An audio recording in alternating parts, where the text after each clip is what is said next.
नमो पाई जाते भये अरहंताति महा सगुरुधी जो विद्यादि सागर सुधी गुरु है हितैषी शुद्धात्म में निरत नित्य हितोपदेशी वे पाप ग्रीष्म ऋतु में जल है सयाने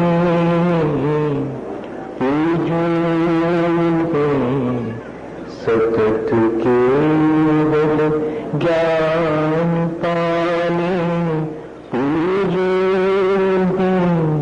सतत केवल ज्ञान पाने। बोले भगवान महावीर स्वामी की, आचार्य कुंद कुंद स्वामी की, आचार्य गुरुवर विद्यासागर मुनि महाराज की।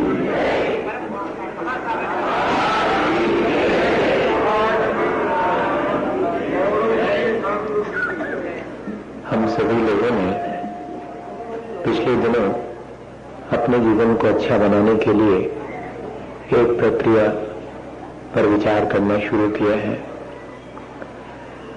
और हमने ये महसूस किया है कि जब तक हमारी दृष्टि समीचीन नहीं होती तब तक हमारा जीवन हम व्यवस्थित रूप से आगे नहीं ले जा पाएंगे। इसलिए हम अपनी दृष्टि की समीचीनता, ये दृष्टि की निर्मलता पर विशेष रूप से ध्यान देना चाहिए। दृष्टि निर्मल कैसे हो? तो जिनकी दृष्टि निर्मल हो गई है, यदि अपनी दृष्टि की निर्मलता को प्राप्त करने में लगे हुए हैं, उनके चरणों में बैठा जाए। सबसे आसान उपाय तो यही है। लेकिन हम तो जिनकी दृष्टि निर्मल है, जिन्होंने अपनी उस दृष्टि की निर्मलता के द्वारा अपने जीवन को बहुत अच्छा बना लिया है, उनके चरणों में रोज बैठते हैं।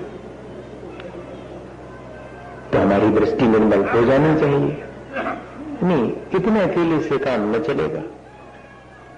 अभी पहले तो यही कहा जाएगा कि जिनकी दृष्टि निर्मल हो गई, जिन्होंने अपने जीवन को बहुत ऊंचा उठा लिया, अच्छा बना लिया, उनके चरणों में बैठो। लेकिन बैठना चरणों में, इसके मायने क्या है? उनके प्रति विश्वास, श्रद्धा और आंतरिक लगाव हमारे भीतर उत्पन्न होना चाहिए। जो हमारे आदर्श हैं, जिनके जैसा हम अपना जीवन अच्छा बनाना चाहते हैं, उनके प्रति हमारे मन में एक आंतरिक लगाव होना चाहिए, श्रद्धा और भक्ति होनी चाहिए। सो हमने ऐसा भी कर लिया है।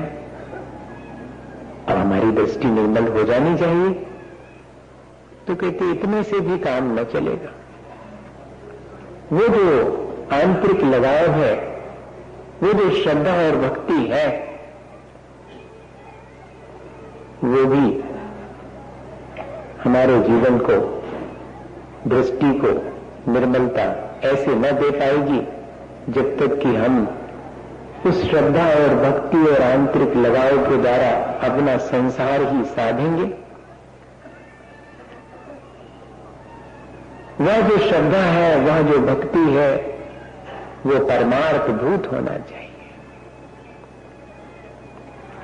हम अगर देव के चरणों में बैठे हैं तो उनसे वीतरागता का उपदेश लें, गुरुजनों के चरणों में बैठे हैं तो उनसे समता का पाठ सीखें, जिनवानी मां का अभ्यास करते हैं तो अज्ञान को हटाएं और कषायों को शांत करने का पुरुषार्थ करें। यह प्रक्रिया जब हमारे जीवन में हम शुरू करेंगे, तब जाकर के वो हमारी श्रद्धा, हमारी दृष्टि को निर्मल बनाएगी। और इतना ही नहीं, जैसे जैसे हमारे भीतर श्रद्धा बढ़ती चली जाती, दृष्टि निर्मल होती चली जाती, संसार शरीर और भोगों की वास्तविकता का बोध में होने लगता। अभी तक तो संसार का स्वरूप ऐसा जान पड़ता है कि सुख इसी में है, यह सारभूत है। लेकिन कई बार तो संसार की निस्सारता और संसार की नश्वरता और संसार में होने वाले दुखों का हमने अनुभव किया है, पर जब तक दृष्टि निर्मल नहीं होती तब तक इन दुखों से बचने का हम कोई पुरुषार्थ ही नहीं कर पाते। यहां तक आचार्य भगवंतों ने जब हमें नहीं समझ में आया तो यहां तक कह दिया कि जो संसार जिसमें सुख हो तो तीर्थंकर क्यों थे? अरे वो तो बहुत महापुरुष है, बुद्धिमान ज्ञानवान है, उनमें भी इस संसार के बीच रह करके इसकी निस्सारता को जानकर इसे छोड़ दिया। तब फिर हम किस बात का विचार कर रहे हैं? या इस संसार में हमें कौन सा सुख मिला आज तक? जो मिला वह भी कितनी देर का था, और वह भी मेरे अपने कर्मों के अधीन था। लेकिन ये विचार हमारे अंदर बहुत सुदृढ़ होना चाहिए, ताकि हम संसार की वास्तविकता, उसकी तासीर को ठीक ठीक समझकर उसके बीच कैसे रहना है ये सीख सकें। संसार में दुख है, संसार में सार है, ये कहना बहुत आसान है, और निरंतर उस संसार के ही दुख के उपाय करते रहना ये ठीक नहीं है। अगर मुझे संसार की निस्सारता का और संसार में प्राप्त होने वाले दुखों का ठीक ठीक श्रद्धान हो गया है, तो मैं उन दुखों से बचने का उपाय करूं। कम से कम अपने और दुखों का उपाय तो न करूं, बचने का उपाय ना भी कर पाऊं चलो, लेकिन मैं तो सुबह से शाम तक अपनी अज्ञानता और कषाय के चलते संसार बढ़ाने का ही उपक्रम करता रहता हूं। अब अगर संसार की वास्तविकता मालूम पड़ गई है तो ये संसार प्रपंच जान पड़े और अब इसमें और अधिक न रहूं, ऐसा भाव तो उत्पन्न हो। इस संसार से पार होने का भाव उत्पन्न होने लगे तो समझना कि संसार की वास्तविकता समझ में आ गई। संसार है क्या चीज? हमारे राग द्वेष से निर्मित होने वाली रचना है। ये तो जो दिखाई पड़ता है वो तो लोक है, वो तो षड्द्रव्यों से निर्मित है, वो किसी ने नहीं बनाया, ना कोई इसे साधे और संभाले है, वो तो अपने आप उत्पाद व द्रव्य से युक्त द्रव्यों से निर्मित हुआ है। और वो जो संसार मैंने बनाया है उसका तो बनाने वाला मैं ही हूं, उसे मिटाने वाला और उसे संभाले रखने वाला मैं ही हूं। वो मेरे रागद्वेष से निर्मित संसार है, वो असार है। तो मैं अपने रागद्वेष को रोज रोज घटाना शुरू कर दूं तो समझना कि संसार की वास्तविकता का बोध हो गया है। अब भगवान के चरणों में बैठना, गुरुजनों की सेवा करना और शास्त्र का स्वाध्याय करना अब सार्थक होने लगा है। भोग बुरे भव रोग बढ़ावे, बेड़ी है जग जी के और बेरस हो विपाक समय अपनी सेवत लागे नीक। आता सबको है, जानकारी सबको है, लेकिन अनुभूति इसीलिए लिखना पड़ा कि अहले दानिश कमयाब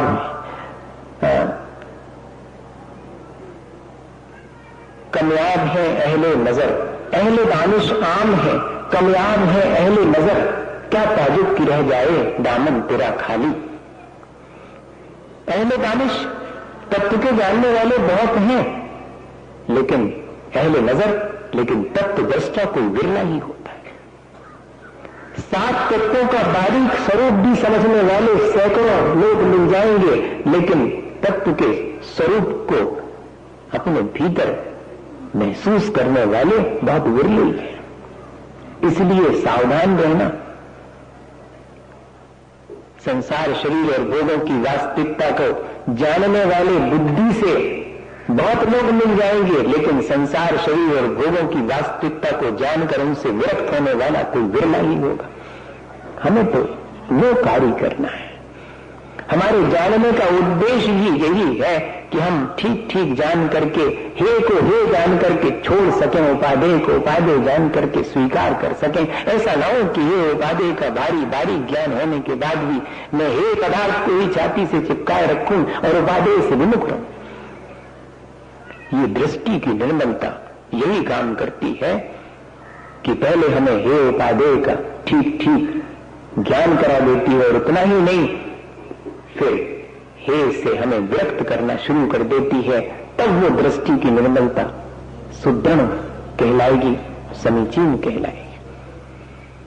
सम्यक दर्शन ऐसा नहीं है कि बहुत आसानी से हर एक व्यक्ति को प्राप्त हो जावे। कोई विरला ही, ठीक ही लिखा हुआ है कि कोई विरला ही दृष्टि की निर्मलता को प्राप्त कर सकता है, क्योंकि बहुत हैं भगवान के चरणों में बैठने वाले, बहुत हैं उनके प्रति श्रद्धा रखने वाले, लेकिन और बहुत लोग हैं जो कि तत्व के स्वरूप को जानते हैं, संसार शरीर और भोगों की वास्तविकता जानते हैं। देह पावन अथिर घिनावन यामे सार न कोई, और सुबह से उसी में लगे। बहुत हैं संसार शरीर और भोगों की वास्तविकता का ठीक जानकारी रखने वाले, लेकिन उनसे विरक्त होकर के और अपना जीवन जीने वाले, अनासक्त होकर के जीवन जीने वाला कोई विरला ही है। वही है दृष्टि की निर्मलता से संपन्न, क्योंकि सम्यक दृष्टिर भवति नियतम ज्ञान वैराग्य शक्ति। जिसकी दृष्टि निर्मल हो जाती है उसके पास दो गुण एक साथ प्रकट होते हैं, एक तरफ आत्मज्ञान और दूसरी तरफ वैराग्य। अकेला ज्ञान वो तो बहुत जीवों के पास है, एक इंद्री से लेकर के संगी पंचेंद्री जितने भी जीव ज्ञान तो सबके पास में है, लेकिन आत्मज्ञान और वो भी वैराग्य से समन्वित आत्मज्ञान वो तो किसी विरले को होता है। हम प्रयत्न ये कर रहे हैं कि हमें इस सांसारिक भौतिक जगत के ज्ञान से हट करके वो मेरे भीतर जो आत्म जगत है उसका भी ज्ञान हो सके, और वो ज्ञान ऐसा हो जो मुझे हे से विमुख कर सके और उपादेय के सम्मुख ला सके, वो ज्ञान प्राप्त करें। उसके लिए हम यहां रोज आकर के बैठते हैं कि शायद कोई मेरे भीतर ऐसी ज्योति जग जाए, दृष्टि निर्मल हो जाए। भैया संसार में तो हम बहुत जल्दी विश्वास कर लेते, लेकिन यह मार्ग विश्वास से शुरू होने वाला मार्ग भी है, संसार से पार जाने का मार्ग, लेकिन इसमें विश्वास सहसा उत्पन्न नहीं होता। एक छोटी सी कागज के टुकड़े को लेकर के और ट्रेन में बैठ जाते हैं, अत्यंत विश्वास से भरे हुए हैं। उस छोटे से टिकट पर क्या लिखा है, इतनी दूर है फलाना स्थान और इतने पैसा लगे वहां तक जाने के, और हमने विश्वास कर लिया। टिकट लेते समय उससे नहीं पूछा कि क्या भैया बीच में अगर मैंने नदी आगे है तो ट्रेन कैसे निकले, तो पहाड़ आ जाएगा तो इसमें से कैसे निकलेगी, जी नहीं पूछते हम तो विश्वास है कि वो तो हमें अपने गंतव्य तक ले जाएगी। वहां संसार के कार्यों में जैसे हमारा विश्वास हो जाता है, ऐसे ही जिन्होंने दृष्टि की निर्मलता प्राप्त कर ली, जिन्होंने अपने जीवन को अच्छा बना लिया, उनके चरणों में तो हम बैठते हैं, उन पर तो विश्वास रखती, लेकिन उनकी कही हुई बात पर कितना विश्वास है जी जरा विचार कर ले। उनकी कही हुई बात पर विश्वास तो तब कहलाएगा जब मानो। अपन नहीं कहने लगते कि देखो कहा हमारी बात नहीं मानी, हमारी बात में विश्वास नहीं है कहा, तो हमने आज तक कहां मानी। आचार्य महाराज हमेशा कहते कि सब जने भगवान को तो मानती, मैंने भगवान की कई नहीं मानती। यही हमारी अपनी थोड़ी सी कमी है, और तो हमने बहुत काम कर लिया, थोड़ा और शेष है काम करने को, कि जो हमारे कल्याण के लिए मार्ग है उस पर हमारा विश्वास तो है, लेकिन उस पर मैं कैसे चलूं इस बात का साहस, ऐसी भावना भी मेरे भीतर उत्पन्न होने लगी कि हाँ मुझे अपने जीवन को अच्छा बनाना है। कैसे अच्छा बनाना ये मुझे मालूम है, लेकिन शुरू तो करो। जैसे अच्छा बनाया जाता है उसकी प्रक्रिया तो शुरू करो, तब कहलाएगा कि हाँ वो श्रद्धान समीचीन श्रद्धान है। एक छोटी सी घटना से अपन समझें कोशिश करें कि हमारा श्रद्धान कैसा होना चाहिए, कितनी दृढ़ता होनी चाहिए।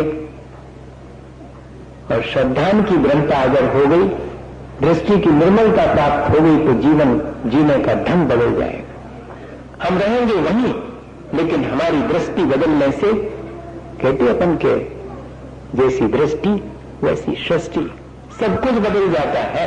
देखने का नजरिया बदल जाता है तो जीवन जीने का ढंग बदल जाता है। और जब तक देखने का नजरिया, जो कहते हैं बाहर से चाहे ऊपर पट्टी जितने बदल लो, क्या फर्क पड़ने वाला। जैसे कि चील बहुत ऊंचे आकाश में पंख फैलाए हुए बढ़िया उड़ती मालूम पड़ती है कि वाह, ऊंचे आकाश में उड़ने का आनंद ले रही है, चील तो बहुत अच्छी है, लेकिन जरा उसकी आंख देखो कहां लगी हुई है। उसकी आंख तो वो जो कचरे के बीच में मरा हुआ चूहा है उस पर लगी है। बताइए आप, आकाश में उड़ रही है, लोग सोच रहे हैं कि बहुत ऊंचाई पर है और बहुत आनंदित है, लेकिन आंख तो वही है कि कब जरा सा मौका मिले और मैं उसमें से वो चीज उठा दूं। ऐसे ही जब तक दृष्टि में हमारे संसार में सुख है, देह में सुख है, भोगों में सुख है, ऐसा हमारे भीतर बना हुआ हो, फिर हम बाहर से चाहे जैसा कर लेवें तो भी हमें अपने जीवन को अच्छा बनाने के लिए मार्ग प्रशस्त नहीं होगा। दृष्टि में पहले ये लाना पड़ेगा कि संसार, शरीर और भोगों की वास्तविकता तो ये है कि इसमें कोई सार नहीं है। सार तो मेरे अपने आत्म स्वरूप को जानने में है, उसके सम्मुख होने में है। मैं ये प्रयत्न दिन भर करता रहूं, इससे विमुख ना हो जाऊं। यह श्रद्धान हमारे भीतर जितना सुदृढ़ होता चला जाएगा उतना जीवन अच्छा बन सकता है। अभी तो अपन इसी श्रद्धान पर ही चर्चा करेंगे भैया। इसे सुदृढ़ बनाने के लिए नाना प्रकार से उपाय करेंगे, इसको प्राप्त करने के लिए उपाय करेंगे, इसमें आने वाली कमियों को दूर करने के लिए उपाय करेंगे, क्योंकि यही एक दुर्लभ चीज है जो एक बार प्राप्त हो जावे तो अनंत संसार कितना रह जाता।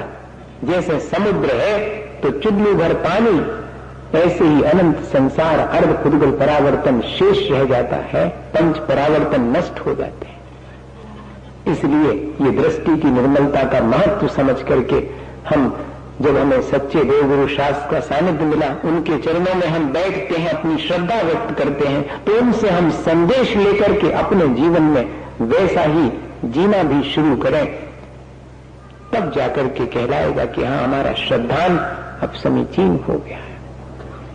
आश्रय और बंध तत्व का बहुत विचार करने पर भी आश्रय और बंध से बचने पाए तो क्या कहेंगे उस ज्ञान को।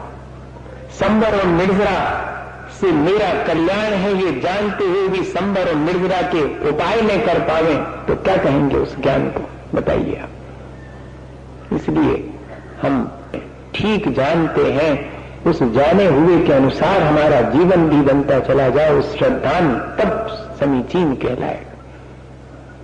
आचार्यों ने तो यही दृष्टि हमें दी थी। अब हमारी अपनी थोड़ी बहुत संस्कारों की वजह से कमी कि हमने अपना काम तो किया नहीं और उसी में संतुष्ट हो गए कि सब तो मालूम है, हम तो सब जाना। तो भैया कहते सब जानने से नहीं होगा। बंबई का नक्शा छाती से लगाए रहो है तो बंबई जरूर पहुंच जाओ। वो तो बंबई जब चलोगे तो पहुंचेंगे। हमें तो विश्वास है कि ऐसा है बंबई का नक्शा, रखेगा विश्वास, रखती रखे रहो। बहुत जरूर कि हम अपने उस श्रद्धान को टटोल करके देखें कि उस श्रद्धान से मेरे जीवन में कोई चेंजेस आए हैं कि नहीं। दृष्टि बदल गई अगर तो कोई परिवर्तन मेरे लाइफ स्टाइल में चेंज हुआ है कि नहीं हुआ। लेकिन हम देखते हैं कि दृष्टि बदल जाने के बाद भी जो ये सोचते हैं कि मुझे तो दृष्टि मिल गई है, उनके जीवन में कोई नहीं दिखाई पड़ता। मैंने मंदिर नहीं जाने वाले और जाने वाले में कोई डिफरेंस नहीं मालूम पड़ता, जबकि दर्शन करने वाले के अंदर तो श्रद्धा ऐसी प्रगाढ़ हो जाती है कि उसके जीवन जीने का ढंग ही बदल जाता है। आपको एक उदाहरण के लिए कह रहा था मैं, सुनाने के लिए। मुझे पथरिया में किसी व्यक्ति ने सुनाया था, मैं हर जगह सुनाता कि शायद किसी के समझ में आ जाए। एक बार में नहीं, दूसरी बार में, दूसरी में नहीं, तीसरी में आ जाए। हम तो सैकड़ों दफे कह चुके उस बात को। अभी हमारे ही समझ में आ गया हो, सो हमें ऐसा नहीं कह रहे कि हमारी समझ में सब आ गया। हाँ, ऐसा नहीं है, कोई जरूरी नहीं है। लेकिन आएगा तब ऐसे ही आएगा। हमें तो अपना पुरुषार्थ करते रहना है और निरंतर पुरुषार्थ करते रहना, कभी भी इससे उड़ना नहीं। तब जाकर के रोज महीनों वर्षों दर्शन करने पर उसी जिनेंद्र भगवान की प्रतिमा से कब दर्शन सम्यक दर्शन में बदल जाएगा कहा नहीं जा सकता। इसलिए दर्शन तो रोज करूंगा। पता नहीं किस दिन कौन सी बात सुनकर के मेरे लिए आत्मज्ञान उत्पन्न हो जाएगा, इसलिए बात तो मैं रोज सुनूंगा। इस इंतजार में, इस भावना के साथ कि ये दर्शन, ये ज्ञान, ये श्रद्धान मेरे जीवन को परिवर्तित करने के लिए है, इस भावना के साथ। वो पथरिया में उन व्यक्ति ने मुझसे कहा कि आप बहुत श्रद्धा की बात करते हैं, मुझे पहले समझ में नहीं आती थी, मेरे जीवन में घटित हुई तो मुझे समझ में आई। मैंने कहा मुझे बताइए क्या हुआ? बोले कुछ नहीं, हम अपनी जीवन साथी और बच्चे के साथ में ट्रेन में यात्रा करने के लिए घर से निकले, स्टेशन पर पहुंचे। अब ट्रेन आने में जरा समय था, तो पुराने जमाने के लोग अपने साथ में सामान क्या ले जाते थे? अच्छा मजबूत सा होल डाल और पेटी व टीन की पेटी, सो वो ले जाते थे। सो बोले हमने वहीं पर अपनी टीन की पेटी रखी, होल डाल रखा। सो एक पर हमारी जीवन साथी बैठ गई, एक पर हम बैठ गए। दोनों के बीच में थोड़ी दूरी थी और उस दूरी को कौन भर रहा था? उनका पुत्र। क्षण भर में मां के पास जाता था, क्षण भर में पिता के पास जाता था। हाथ में हाथ लिए बैठे लोग भी बहुत दूर हो सकते हैं और दूर बैठे हुए लोग भी अंतरंग में एक हो सकते हैं। ये उदाहरण है इसका। अब जमाना बदल गया। एक ऑनरेबल डिस्टेंस हुआ करती थी परस्पर एक दूसरे के सम्मान में।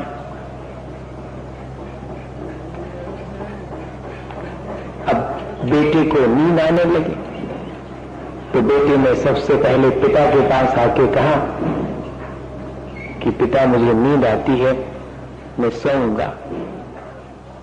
तो पिता ने अपनी आदत के मुताबिक और सीधा कह दिया कि मिस्टर अगर तुम सोओगे तो यहीं छोड़ के चले जाएंगे, ट्रेन आ जाएगी। उसको एक क्षण तो विश्वास नहीं हुआ। उसने पिता की आंखों में झांक के देखा और फिर से कहा कि पिता नींद आती है, मैं तो सोऊंगा। पिता ने फिर उसी टोन में, उसी भाव से कहा कि मैं छोड़ूं, ट्रेन आ जाएगी तो तुम सो जाओ। तो सो जाओ। चुपचाप बिना कुछ कहे धीरे से मुड़ करके वो मां के पास पहुंच गया। अब इतनी ज्यादा दूरी तो थी नहीं कि एक दूसरे की आवाज ना सुनाई पड़े। मां की आवाज सुनने के लिए पिता आतुर हैं कि देखें क्या कहती मेरी जीवन साथी इस बेटे से। सो बेटे ने जाके मां से कहा कि मां नींद आती है, मैं तो सोऊंगा। अरे नहीं भैया, देखो तुम सो जाओ तो हम छोड़ जाए तब। ऐसा कह दिया उसने गौर से मां की तरफ देखा और फिर से कहा कि मां मुझे तो बहुत नींद आती, मैं तो सोऊंगा। और उसने सोने की तैयारी भी कर ली है। मां कहती रही कि देखो अगर तुम सो जाओगे तो हम छोड़ जाएंगे, लेकिन वो इतना सुन करके भी मां की गोद में सो गया। बोले ये देख करके और मुझे सम्यक दर्शन और श्रद्धान और विश्वास समझ में आ गया। मां कह रही है वही बात जो पिता ने कही, लेकिन मां पर विश्वास कैसे कर लिया? क्योंकि पिता का कोई भरोसा नहीं, जैसा कह रहा वैसे ही करेगा ये तो। लेकिन मां जैसा कह रही वैसा करेगी नहीं, ये कह रहे ये छोड़ेगी उठेगी नहीं मुझे। ये विश्वास किसने दिलाया? ये संसार में ऐसा विश्वास बचपन से हमारे भीतर उत्पन्न होता है और यही ऐसा ही विश्वास अगर हमारे आदर्श पंच परमेष्ठी के प्रति हो जावे, मातु वालस सितानु शास्ता, अनंत भगवान को माता के समान प्राणी मात्र का हित करने वाला कहा गया है, इसलिए अपन उनकी वाणी को जनवाणी मां कहते हैं। वो हमें निरंतर इस बात के लिए सतर्क करती, सचेत करती है, हमें दृष्टि की निर्मलता प्राप्त करने के लिए उपाय बताती है। हम उस पर विश्वास नहीं कर पाते। अगर हमारा विश्वास उस पर सुदृढ़ हो जाए तो कोई वजह नहीं है कि उस विश्वास के सहारे हमारी दृष्टि निर्मल न हो और हम अपने जीवन को सार्थक न बना सकें। हम बना सकते हैं भैया। हम रोज रोज इसी बात का अभ्यास करें, इसी बात का पुरुषार्थ करें कि मेरी श्रद्धा निरंतर सुदृढ़ होती जाए और मेरे जीवन में उस श्रद्धा के द्वारा धीरे धीरे परिवर्तन आता जाए। वितरागता, समता और कषायों की मंदता, ये सब मेरे जीवन में जितने जितने आते जाएं, उतनी दृष्टि निर्मल होती चली जाएगी। ये जितनी दृष्टि निर्मल होगी, ये सब चीजें हमारे जीवन में आती चली जाएंगी। इसी को तो हम अच्छा जीवन कहते हैं। ऐसा अच्छा जीवन हमारा बन सके, इसी भावना के साथ बोलिए आचार्य गुरुवर विद्यासागर गुरु।